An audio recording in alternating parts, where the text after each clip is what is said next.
And in the US, the incoming President Joe Biden is reassuring his country in the middle of its dark COVID winter, promising to get on top of the situation now that he's in the White House and speed up the rollout of the vaccines. We didn't get into this mess overnight. It's going to take months for us to turn things around. But let me be equally clear. We're going to get through this. We will defeat this pandemic.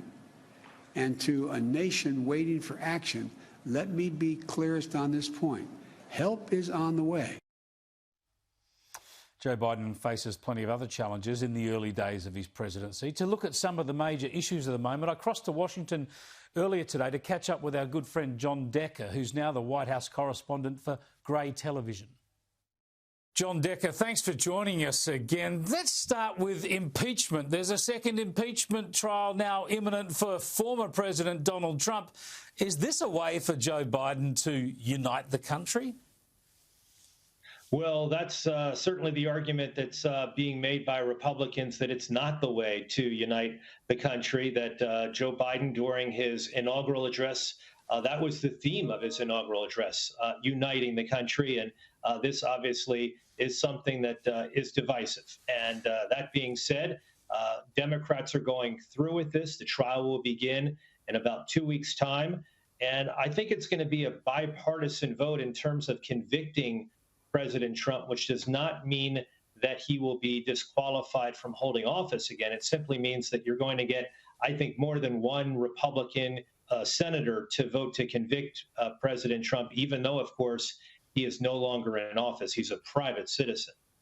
But, of course, they won't get that supermajority, will they? Or let me know if you think they will. They'll get a two-thirds majority in the Senate.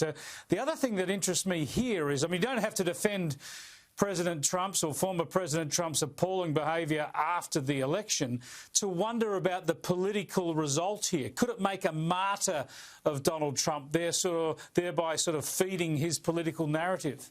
You know, that argument is being made by both Republicans and Democrats.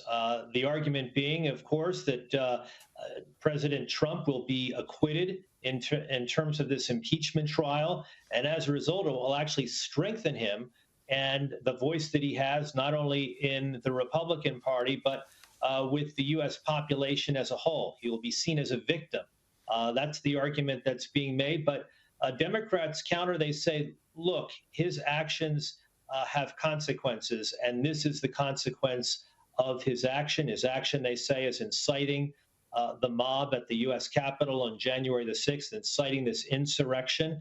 And as a result, he needs to pay, and he needs to pay with this impeachment trial.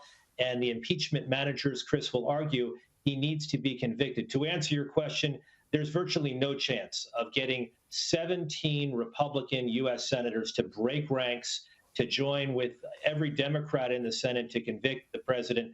I think that when all is said and done, and you can play this back and see if I'm right, I think you might get as many as 5 Republican senators who will vote to convict, but that's not enough. You need 67, and 5 just takes you up to approximately 55. So the president will likely be acquitted on this one article of impeachment. Your record has been very good, John. Before the election, you told us how tight it would be.